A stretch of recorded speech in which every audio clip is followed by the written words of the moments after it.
इन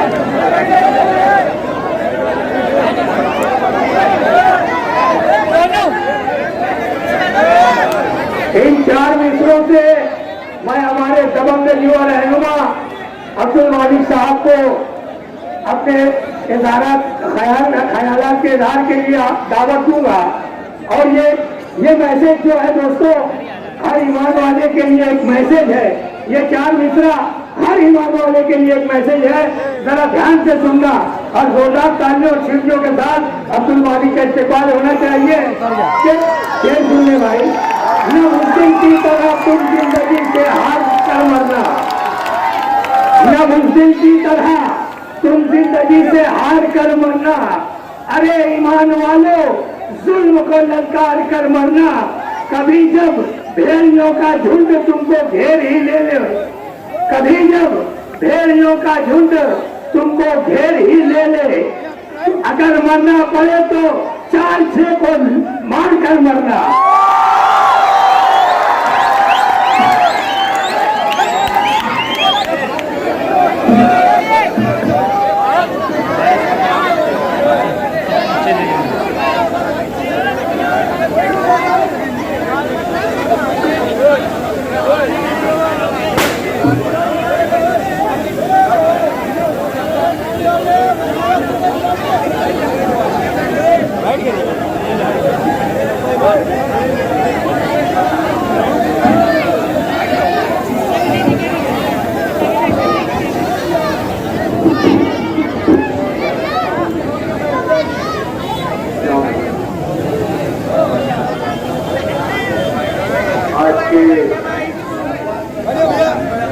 जलसे के सदर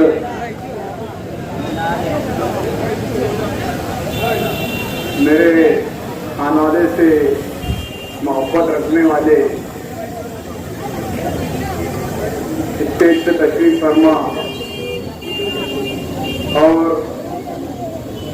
आए हुए तमाम ही लोग, नौजवानों, दोस्तों, बुजुर्गों,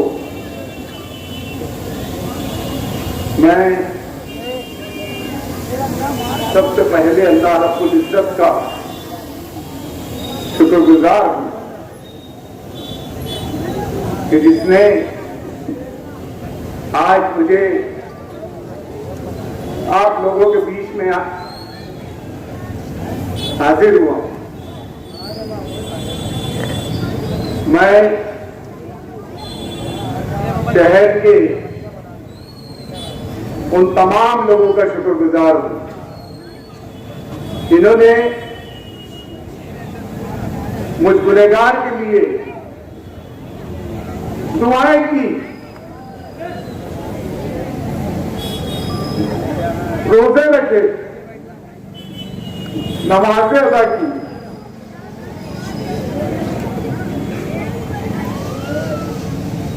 कई यतीम खानों से लोग मुझसे मिलने आए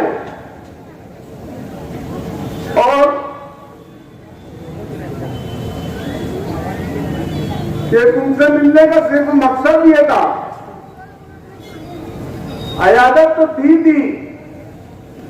लेकिन जिस दिन से तुम्हारे ऊपर यह हादसा हुआ है, उस रोज से कभी 1 टाइम, कभी 2 टाइम खाना आ रहा था। बकरीद के दिन कुछ बकरे बेच दिए गए। तो क्या ये आप लोगों की तरफ से था या किसी और की? मैंने तो कहा भाई मुझे नहीं मालूम, बस बोले हम पूछते थे तो सिर्फ ये बोला जाता था कि यार ये मालिक भाई के नाम पे रख लो। ना नाम लिखाते थे ना कुछ करते थे। मैं से उन तमाम लोग जिन्होंने मेरे वास्ते ये अमल किया, मैं उनका बहुत बहुत शुक्रगुजार हूं। और उन नामालूम लोगों का जिन्होंने, और उन लोगों का जो रात दिन मेरे लिए दुआएं किए। ये एहसान, ये दुआएं, ये दुआओं की बदौलत मैं आज आपके बीच में हूं। ये एहसान आपका मेरे ऊपर जिंदगी भर रहेगा। मेरे एक एक रुए पर आप लोगों का एहसान रहेगा। 27 तारीख की रात का वाकया है। आयशा नगर, नूरबाग, ये सब इलाकों से मुलाकात का सिलसिला चालू था। मैं मुलाकात कर वापस हो रहा था। तकरीबन रात का 1 बजा था। शाह बिल्डिंग मटेरियल्स के मालिक, मैं नूरबाग से निकलकर जब आगरा रोड पर पहुंचा तो शाह बिल्डिंग मटेरियल्स के मालिक रहमान शाह वहां मौजूद थे अपनी दुकान पर, और उन्होंने मुझे हाथ दिया कि बैठो चाय पी लो। उनकी दावत पर मैं रुक गया और कुछ ही लम्हा गुजरा होगा। मेरे बैठने के 5-7 मिनट या बहुत ज्यादा अगर पकड़ेंगे तो 10 मिनट, 10 मिनट के अंदर एक मोटरसाइकिल आती है। उसे 2 लोग उस पर सवार होते हैं। गाड़ी चालू थी, रुकी नहीं थी, और मैं समझता हूं कि बहुत ज्यादा 5 या 7 मिनट का फासला होगा, और आते ही साथ उसने अंधाधुंध फायरिंग मेरे ऊपर करना शुरू कर दी। मेरे आसपास के लोग कुछ समझ पाते, जब तक एक गोली, मैं खुद भी कुछ जब तक समझ पाता कि ये माजरा क्या है, तो एक गोली मेरे सीने में लगती है। तब मुझे एहसास होता कि यार गोली चल रही है। मैं उड़कर उसकी तरफ लपकने लगता तो एक गोली मेरे पांव में लग जाती है। तो पांव से होती हुई बस एकदम किडनी के करीब आके रुकती है। पहले ही उसका मेरा फासला 5-7 फीट का था। मेरे गिरने के बाद मैं जमीन पर गिर गया, और मेरे गिरने के बाद मैं उससे और ज्यादा करीब हो गया जो फायरिंग कर रहा था मेरे ऊपर। जब उसने, उसकी नजर से नजर मेरी भी, आंखों से आंखें मिले हुई थी, उसने जब एक गोली आखिरी मेरे सर के ऊपर डाला तो मुझे आज तक यकीन नहीं हो रहा। मैं रातों में सोचता हूं, हॉस्पिटल में तो सिर्फ सोच ही रहा था, यार अल्लाह ये हाथ मेरा कैसे उठा। आज तक मैं इस चीज को लेकर हैरान हूं कि ये हाथ मेरा ये ऐसे कैसे उठा। 2-2.5 फीट के फासले पर उसने जब आखिरी गोली मारी तो ये हाथ मेरा उठा, और जो मेरे सर पर गोली लगने वाली थी वो मेरे हाथ से लगकर गुजर गई। वहां से मैं 2 व्हीलर के ऊपर द्वारका मनी हॉस्पिटल गया। मैंने वहां का जो मंजर देखा था कि 5-50 लोग इधर उधर, 10-20 का ग्रुप इधर, 10-20 का ग्रुप पेट्रोल पंप पर, 10-20 का ग्रुप ये होटल पर।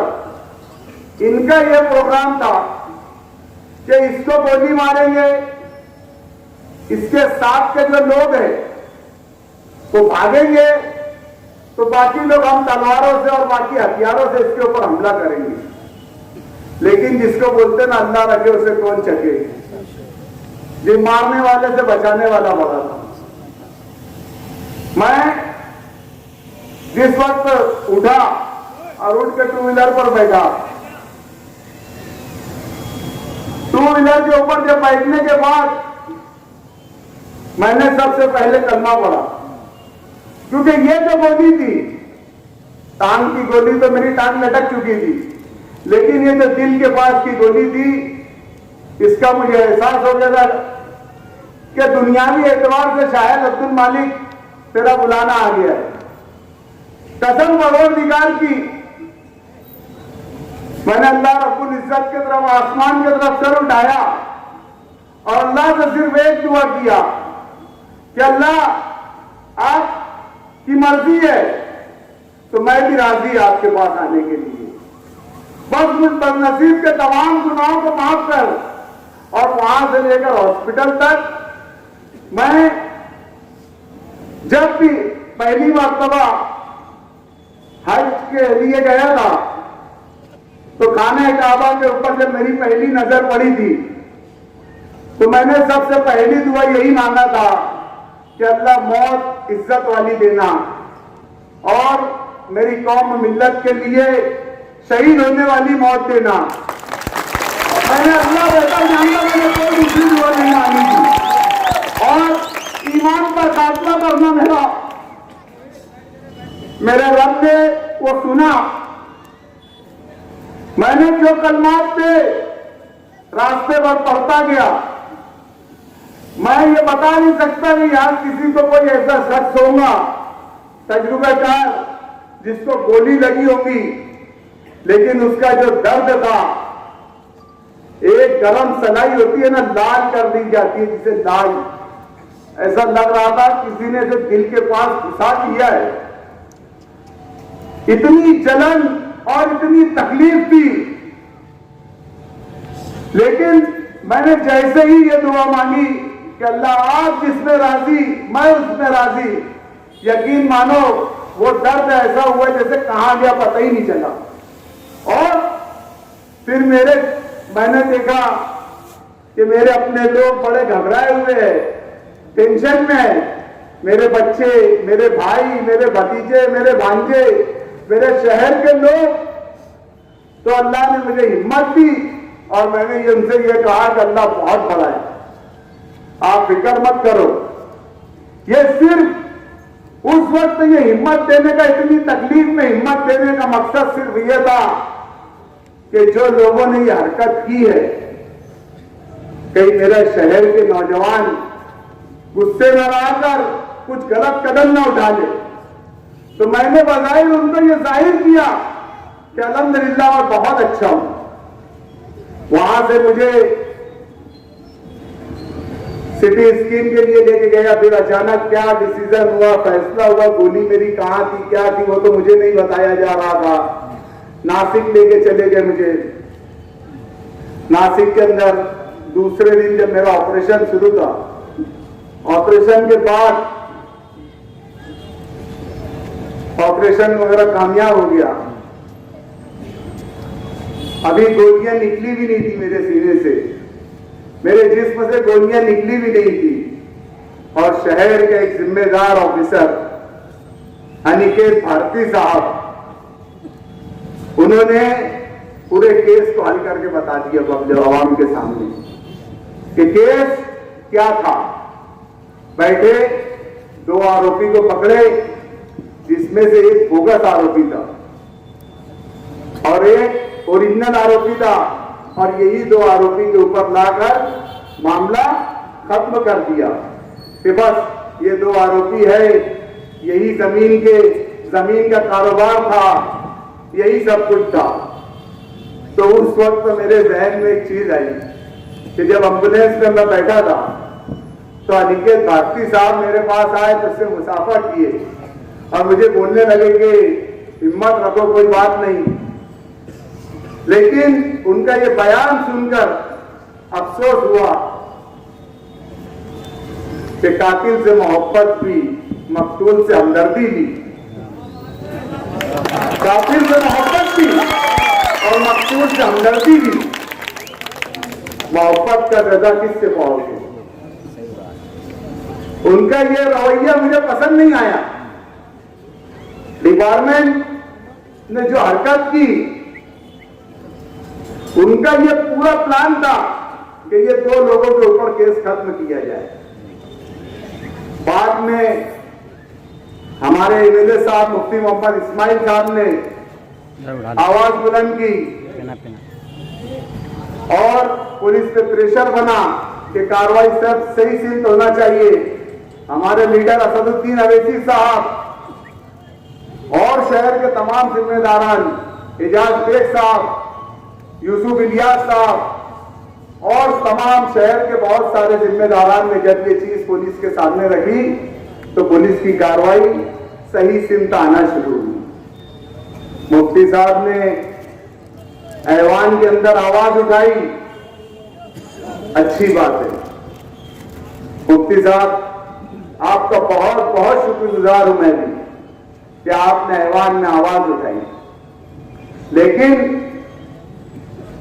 ये आवाज सिर्फ आपने इसलिए नहीं उठाना था कि ये गोली अब्दुल मालिक पे चली है। मुफ्ती साहब मैं कोई तनकीद नहीं कर रहा हूं, आप मेरे एमएलए हो, मेरी पार्टी के एमएलए हो। सिर्फ इतना ही बोलना चाहूंगा कि साहब जो किया तुमने बहुत अच्छा किया, लेकिन अब मैं उम्मीद करता हूं कि शहर के किसी भी एक आम आदमी के ऊपर भी अगर कुछ जरा सी खराश आएंगी तो आप इसी तरीके से आवाज उठाएंगे।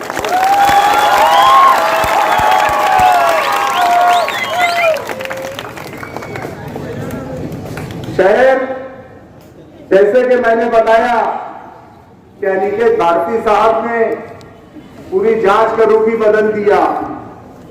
दरअसल ये कोई जमीन और जायदाद का झगड़ा नहीं था, ये झगड़ा जो सैलानी चौक के अंदर मैंने ये बात कही थी कि शहर के अंदर हिंदी का नशा बहुत ज्यादा हो रहा है, हमारी नस्लें तबाह हो रही है, हमारी नस्लों को तबाह किया जा रहा है प्री प्लानिंग के तहत। जिस तरीके से बॉम्बे में, मुंब्रा में, भिवंडी में अब ये बीमारी शहर के अंदर आई है, तो मैंने उस वक्त कहा था पुलिस ऑफिसर अफगान को कि आप लोग इस चीज पर ध्यान दें, आप लोग इस चीज पर ध्यान दें, वरना हम कार्रवाई करेंगे, हम आप लोगों के नाम की कंप्लेंट करेंगे। और मैंने दबे कुछ अल्फाज में या साफ साफ अल्फाज में कहा था कि एक सियासी घराना है जो ये नशे का धंधा शहर के अंदर बहुत बड़े पैमाने पर करवा रहा है और शहर को नशे का आदी बनवा रहा है, शहर के बच्चों को, नवी नस्लों को नशा करवाकर जुर्म करवा रहा है। तो ये बात कहीं ना कहीं उन हरामखोरों पर जाकर लगी जो ये बात कहते हैं कि फला जगह नेपाल में क्या बोलते कसीनो बसीनो ये वो, इतना शरीफ बन रहा जैसे अपनी काबज जाए। जिनकी पैदाइश, जिनकी बुनियाद हरामखोरी से हुई है, वो ऐसी बात कर रहे हैं। एसपी साहब के बयान से मैं उसी वक्त समझ गया कि बुज़दिलों के अंदर हिम्मत इतनी कहां से आ गई। नहीं तो झगड़ा तो 1992-94 में चल रहा था ना, इनके अंदर, ये बुज़दिलों के अंदर अब गोली अब्दुल मालिक को लगी, 40-40 पुलिस आसिफ शेख रशीद के घर पे बैठ रहे, वाह पुलिस वाह। डॉक्टर खालिद ने हत्या घूम रहा, अब्दुल माजिद परेशान हाल घूम रहा, तुमको कोई फिक्र नहीं, मैं मरा पड़ा हूं, मुझे नासिक ले जाया जा रहा है। डॉक्टर खालिद ने बोला यार कम से कम उसको बंदोबस्त दो, ये हमें बंदोबस्त नहीं दिए, इन्होंने कहा बंदोबस्त दिया है, वो आसिफ शेख रशीद के घर पर, वो खलील के घर पर, वो अकील के घर पर। तो मुझे बताइए कि ये माजरा क्या है? और कार्रवाई के नाम पर 2-4 दिन तुमने शहर में बहुत डंडे बरसाए, गरीब आवाम को तकलीफ दी, पान दुकान वालों को मारा जा रहा, होटल वालों को मारा जा रहा, शहर बंद कराया जा रहा और आरोपी मजे से घूम रहे।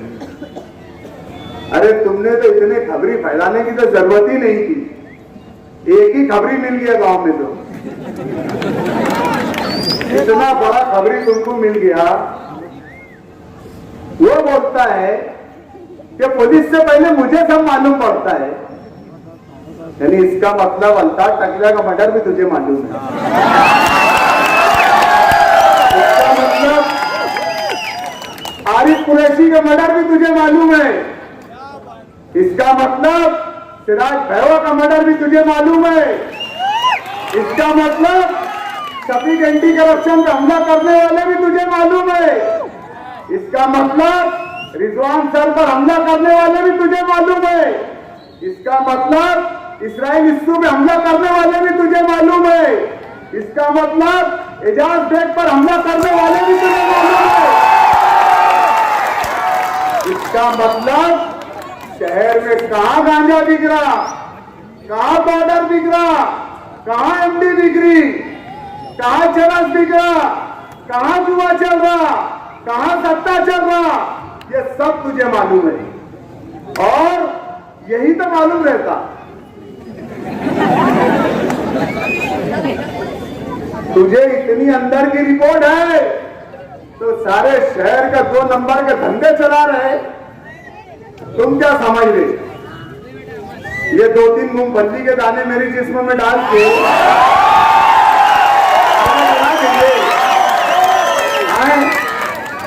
मुझे डराएंगे? अरे यूनुस ईसा खानदान के अंदर जुल्म के खिलाफ और डर नाम की डिक्शनरी में चीज ही नहीं है। हमको डरा है ये 2-4 मूंगफली के दाने। अबे हमारा ईमान है, अबे लिखी है मरेंगे, तेरे जैसे 20-20, 25-25 लेके नहीं घूम रहा। आज बोल रहा मैं, अभी सिर्फ पैर नहीं टिक रही, हिम्मत टिकेगी है। पैर नहीं टिक रहे, कुछ दिन में वो भी टिकेंगे इंशाअल्लाह। ये मत समझना कि मैं डर के दबक के बैठ जाऊंगा। मेरे शहर को तुम नुकसान पहुंचाओगे, मेरी नस्लों को तुम नुकसान पहुंचाएंगे, मेरी कौम को तुम नुकसान पहुंचाओगे। याद रखना, अब्दुल मालिक को जो नई जिंदगी मिली है, आज इस स्टेज पे मेरे वालिद भी मौजूद है, आज स्टेज पे मेरे भाई भी मौजूद है, आज स्टेज पे मेरे बच्चे भी मौजूद है, आज स्टेज पे और इस समाज पे पूरे मेरे खानदान के लोग भी मौजूद है। मैं उनके सामने ये बात कर रहा हूं कि अब मुझे जो जिंदगी मिली है, ये अल्लाह ने मुझे जो नई जिंदगी दी है, ये आप लोगों की दुआओं की बदौलत है। और इंशाअल्लाह नज़ीम मैं आज से अब्दुल मालिक अपनी जिंदगी को मालेगांव शहर के लिए, मालेगांव की आवाम के लिए, के लिए वक्त कर रहूंगा।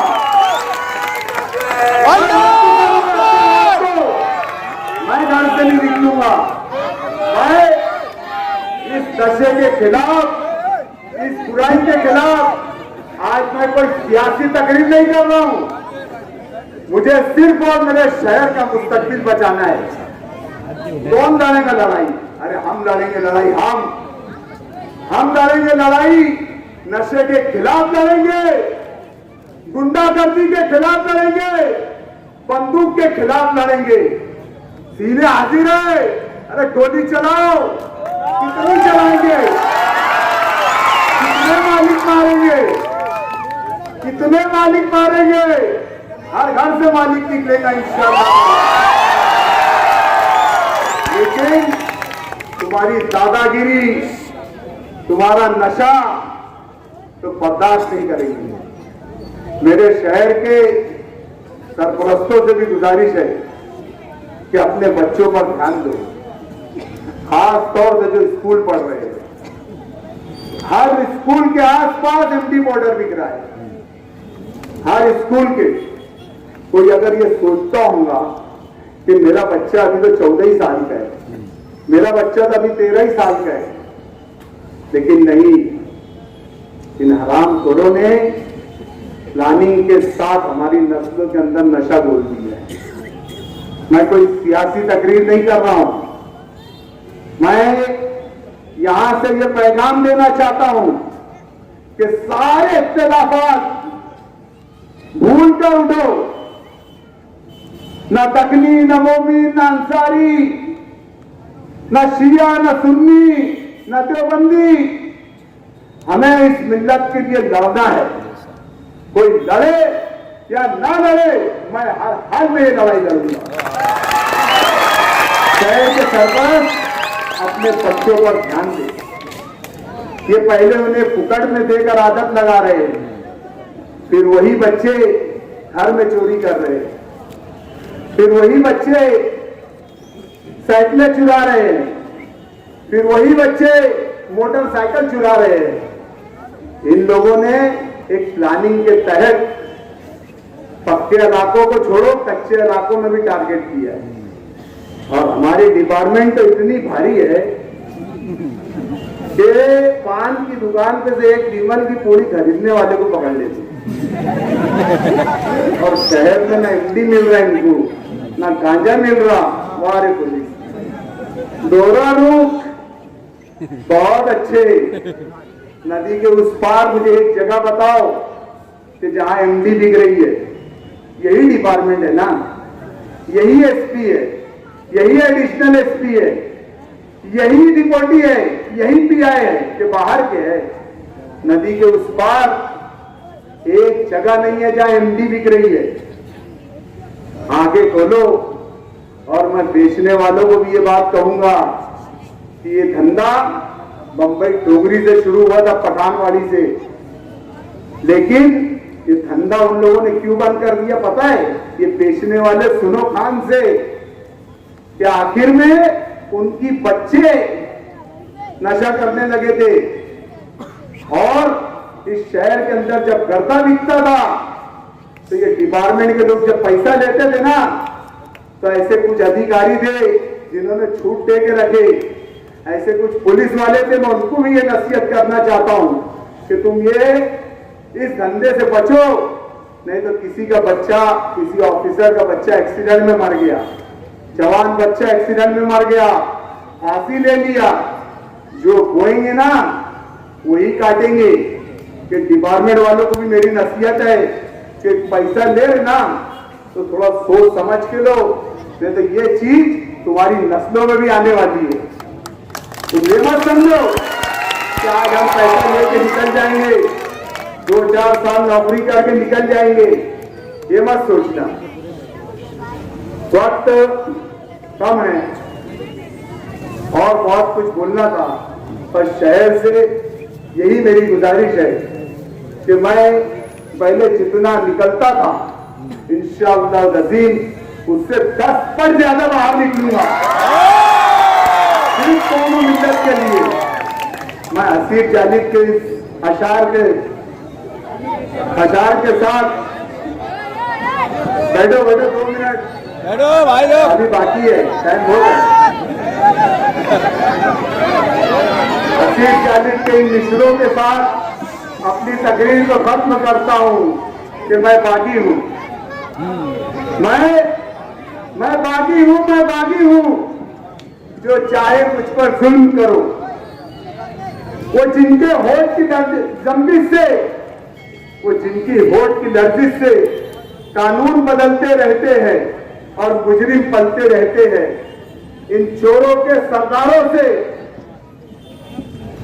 इंसाफ के पहरेदारों से मैं बागी हूं।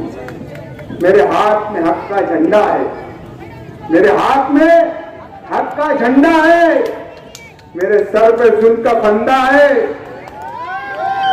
मैं मरने से कब डरता हूं, मैं मौत की खातिर जिंदा हूं। मेरे खून का सूरज चमकेगा तो बच्चा बच्चा बोलेगा।